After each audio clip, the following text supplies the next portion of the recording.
Viewers, हम पढ़ रहे हैं कक्षा 9वीं के गणित प्रश्न बैंक का सॉल्यूशन कर रहे हैं, कक्षा 9वीं की गणित का। और इसमें आज हम करेंगे अध्याय 9। तो अध्याय 9 का जो प्रश्न नंबर 5वां है यहाँ से करेंगे। इसके पहले के जो प्रश्न है वो ऑब्जेक्टिव क्वेश्चन है, जो कि हम पहले कर चुके हैं। यदि आपने नहीं देखे हो तो चैनल के प्लेलिस्ट पर देख सकते हो। और इसी प्रकार के और वीडियो देखने के लिए, वार्षिक परीक्षा की तैयारी के लिए चैनल को सब्सक्राइब कीजिए। तो प्रश्न नंबर जो 5वां है, दी गई आकृति में ABCD एक समांतर चतुर्भुज है। AE लंब है DC और CF लंब है AD है। यदि AB बराबर 16 सेंटीमीटर, AE बराबर 8 सेंटीमीटर और CF बराबर 10 सेंटीमीटर हो तो AD ज्ञात कीजिए। तो AD का मान हमें निकालना है यहाँ पर।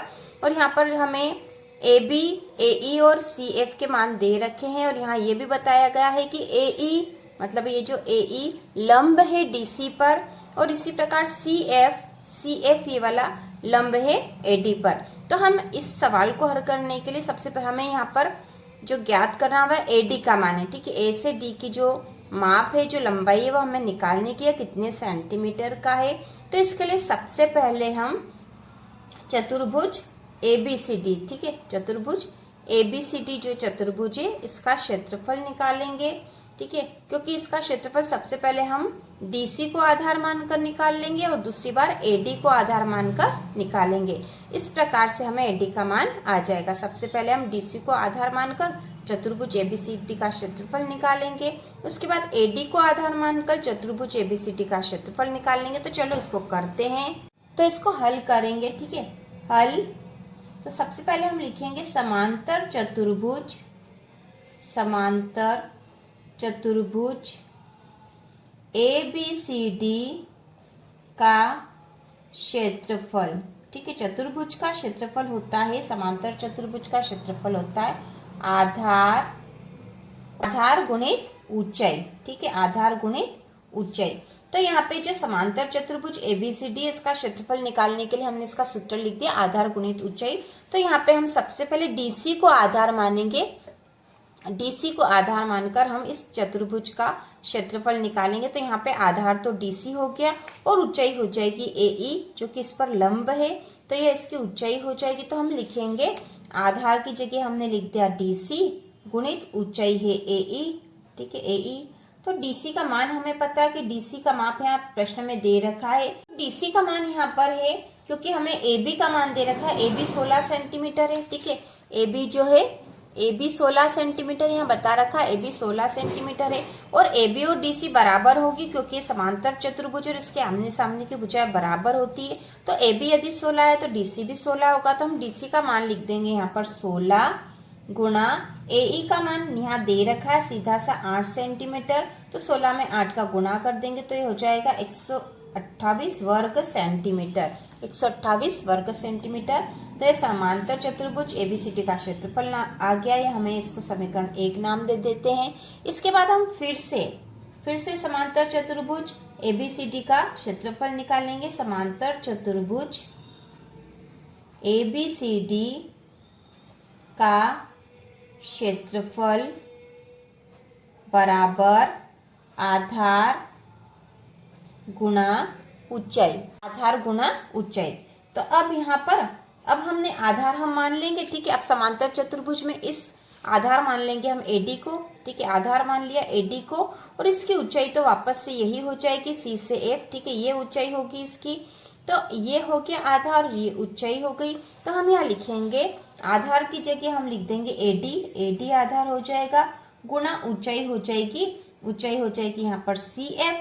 ठीक है, तो AD का मान तो दे नहीं रखा तो AD लिख देंगे और CF का मान यहाँ दे रखा जो कि 10 सेंटीमीटर है, तो हमने लिख दिया 10 और इसको समीकरण 2 नाम दे देंगे। अब देखो समीकरण 1 जो थी इसमें भी हमने समांतर चतुर्भुज ABCD का क्षेत्रफल निकाला था और यहाँ पर जो समीकरण 2 आई और यह भी क्या है, समांतर चतुर्भुज ABCD का क्षेत्रफल। ये दोनों ही क्षेत्रफल है। और यहाँ पर जो हमने ये क्षेत्रफल निकाला था इसमें आधार DC को माना था और इसकी ऊंचाई तो AE थी। और यहाँ पर जो दूसरा क्षेत्रफल निकाला इसमें आधार AD को मान लिया और इसकी ऊंचाई हुई CF। लेकिन ये दोनों तो बराबर ही होंगे क्योंकि दोनों एक ही चतुर्भुज के क्षेत्रफल है।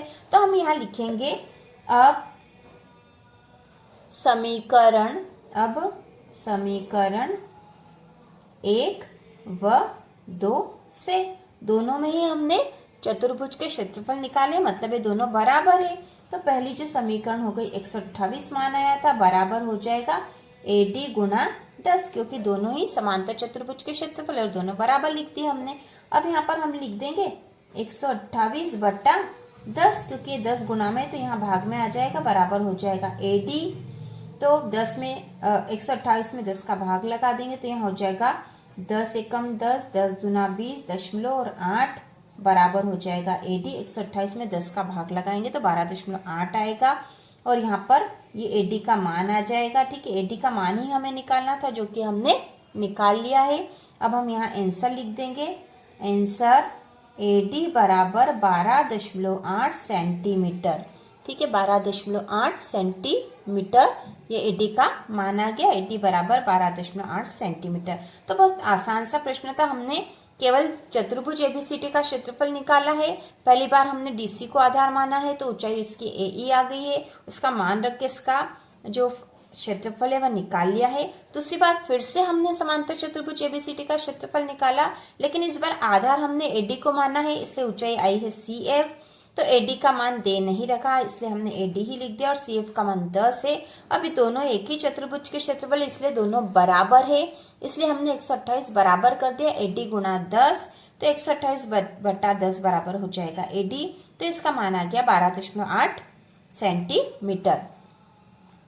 अगला प्रश्न जो दे रखा वह है P और Q क्रमशः समांतर चतुर्भुज ABCD की भुजाओं DC और AD पर स्थित बिंदु है।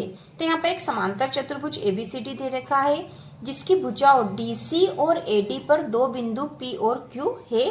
दर्शाइए कि AR मतलब यहाँ एरिया है, एरिया APB मतलब ये त्रिभुज है, त्रिभुज APB का जो एरिया है मतलब क्षेत्रफल बराबर होगा BQC के क्षेत्रफल के। तो इसको सबसे पहले हम चित्र बनाएंगे, उसके बाद इस सवाल को करते हैं। यहाँ हमने एक समांतर चतुर्भुज बना लिया, इसे नाम दे देंगे हम ABC और D। ये हमने चतुर्भुज बना दिया है और इसकी भुजाओं, अब यहाँ पे बोला गया है P और Q क्रमशः समांतर चतुर्भुज ABCD की भुजाओं DC। तो DC एक भुजा है जिसमें बिंदु P स्थित होगा, तो यहाँ हम बिंदु P स्थित कर देते हैं। और Q कहाँ पर होगा? AD पर, तो AD पर बिंदु बना देते हैं हम यहाँ पर Q, तो इसे नाम दे दिया P और Q। तो PQ क्रमशः समांतर चतुर्भुज ABCD की भुजाओं DC और AD पर, DC और AD पर, तो DC पे P आएगा और उसके बाद Q आएगा AD पर। दर्शाइए कि एरिया मतलब क्षेत्रफल APB, APB मतलब इसका एरिया। तो यहाँ पर एक जो बनेगा त्रिभुज, तो इसको हम बना लेते हैं। हमें APB का क्षेत्रफल बताना है, तो यहाँ पर हम इसको मिला देते हैं जिससे कि APB एक त्रिभुज मिलेगा हमें। ठीक है, तो इसका एरिया मतलब इसका क्षेत्रफल, क्षेत्रफल APB का क्षेत्रफल बराबर है क्षेत्रफल BQC। तो BQ और C, तो हमें यहाँ पे भी एक त्रिभुज बनाना पड़ेगा। तो ये हो जाएगा B से Q मिला देंगे, B से Q मिला दिया और Q से हम C मिला देंगे। ठीक है, तो हमें यहाँ बोला है कि APB का क्षेत्रफल, त्रिभुज APB का क्षेत्रफल बराबर है त्रिभुज BQC के क्षेत्रफल के बराबर है। तो हमें बताना है, दर्शाना है। तो इसको हल करेंगे तो हमें दर्शाना है कि त्रिभुज APB का क्षेत्रफल त्रिभुज BQC के क्षेत्रफल के बराबर है। तो सबसे पहले देखो, ये दोनों जो त्रिभुज है इस चतुर्भुज के अंदर ही स्थित है। तो हम इसको सिद्ध करने के लिए सबसे पहले इसको देख लेंगे कि जो त्रिभुज है इसका आधार AB है और इस चतुर्भुज का आधार भी AB है। तो इन दोनों के क्षेत्रफल में भी कुछ समानता हो सकती है। तो हम लिखते हैं, यहाँ पर हम लिखेंगे त्रिभुज APB का क्षेत्रफल बराबर 1/2 आधार गुणा ऊंचाई। ठीक है, 1/2 आधार गुणित ऊंचाई त्रिभुज का क्षेत्रफल होता है। और APB एक त्रिभुज बन रहा है यहाँ पर। ठीक है। इसका क्षेत्रफल निकालना है तो 1/2 आधार गुणित ऊंचाई होता है। लेकिन हमें पता है कि चतुर्भुज का क्षेत्रफल क्या होता है, चतुर्भुज का क्षेत्रफल होता है आधार गुणित ऊंचाई। तो क्योंकि त्रिभुज जो है APB का आधार AB है और उसी प्रकार चतुर्भुज का आधार भी AB है, ठीक है। यदि चतुर्भुज ABCD मान ले और इसका आधार AB माने तो इसका आधार भी AB है, समान आधार पर स्थित है। तो हम यहाँ लिखेंगे त्रिभुज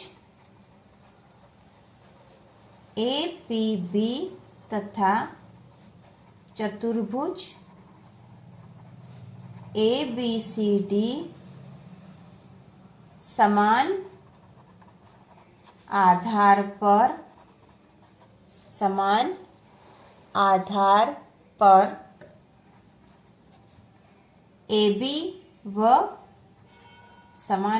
पर AB व DC के मध्य स्थित है, ठीक है। ये हम लिख देते हैं पहले से ताकि हम और अच्छे से समझ सके। अब त्रिभुज फिर से हम लिखेंगे कि क्षेत्रफल APB का क्षेत्रफल निकालना है तो APB यहाँ हम त्रिभुज भी लिख देते हैं का क्षेत्रफल बराबर 1/2 आधार गुणित ऊंचाई होती है, हमने लिख दिया था।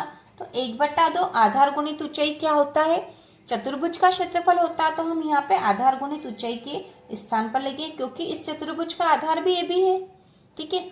इस चतुर्भुज का आधार भी AB होगा और ऊंचाई भी उतनी ही होगी जितनी त्रिभुज की ऊंचाई होगी। इसलिए हम लिख देंगे यहाँ पर आधार गुणित ऊंचाई के स्थान पर लिखेंगे चतुर्भुज का क्षेत्रफल, ठीक है।